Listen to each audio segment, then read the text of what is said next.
Salam sejahtera Malaysia, terima kasih kerana menonton video-video dalam channel ini. Sebelum kita mula, jangan lupa untuk tekan tombol subscribe, share, like dan komen. Let's go! Salam sejahtera dan salam perpaduan kepada seluruh rakyat Malaysia. Berita seterusnya, Dr. Mahathir juga tidak terlepas di soal siasat.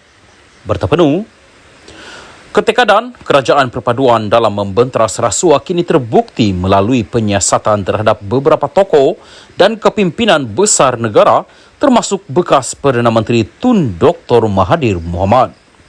Perdana Menteri Datuk Seri Anwar Ibrahim menegaskan siasatan ke atas bekas-bekas Perdana Menteri termasuk Dr. Mahathir dilaksanakan Suruhanjaya Pencegahan Rasuah Malaysia SPRM dilakukan sendiri agensi penguatkuasa itu secara bebas dan berkecuali.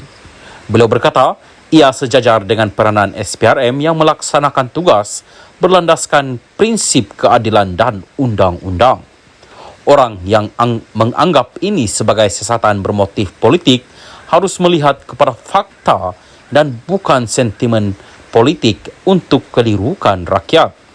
Kalau nyata dari segi siasatan ada kes yang dianggap berprofil tinggi dan mempunyai alasan cukup kukuh untuk didakwa, itu tugas SPRM dan Jabatan Peguam Negara, kata beliau pada persidangan Dewan Negeri pada Isnin.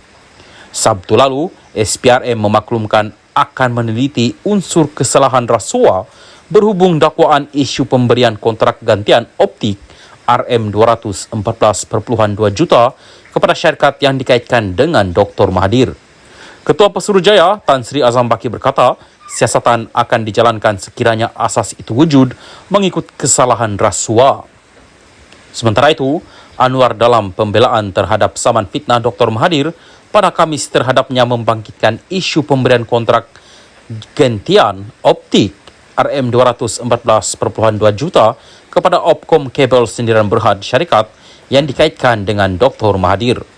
Presiden PKR itu mendakwa anak sulung Dr. Mahathir, Datuk Mirzan, menjadi pengarah Opkom Kabel dari 1994 hingga 2021. Anak kedua Tan Sri Mokzani menjadi pengarah dari 2009 hingga 2019.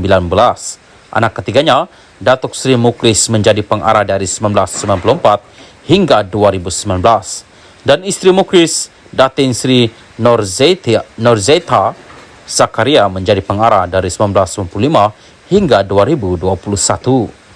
Dr. Mahathir adalah Perdana Menteri dan Menteri Keuangan ketika kontrak itu diberikan. Selain Dr. Mahathir, Tan Sri Muhyiddin Yassin pernah disoal siasat berkaitan kes salah guna dana kerajaan program Jana Ekonomi Pemerkasaan Kontraktor Bumi Putra Berwibawa Jana Wibawa pada 9 Mac lalu. Bagaimanapun, usaha yang dibawa kerajaan perpaduan itu dipuji bagi membersihkan anasir negatif tersebut.